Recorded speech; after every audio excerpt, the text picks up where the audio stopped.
Alam mo yung feeling na kahit gaano ka nakabisi, babalik at babalik ka pa rin sa taong unang nag-alaga sa'yo.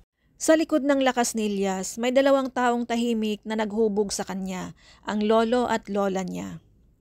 Habang ang ibang bata, may nanay na nag-aasikaso lagi. Si Ilyas, lumaking may pangungulila dahil ang mama niya nagtrabaho sa abroad para mabigyan sila ng kinabukasan. At sino ang pumuno sa kakulangan na yon? Sila lolo at lola. Sila ang gumising ng maaga para ipagluto sila. Sila ang naghatid sa school kahit masakit na ang tuhod.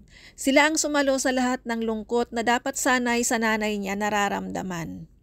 Kaya ngayong kaya na niya, hindi lang basta pagdalaw ang dala niya, kundi pagkilala, pagbalik ng kabutihan, pagpapakita na lahat ng meron ako, may parte kayo dito.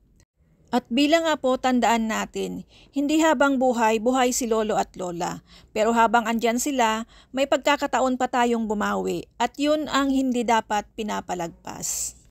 Kung may lolo at lola ka pa, i-chat mo sila ngayon, hindi mo alam. Baka yan ang pinakahihintay nilang mensahe.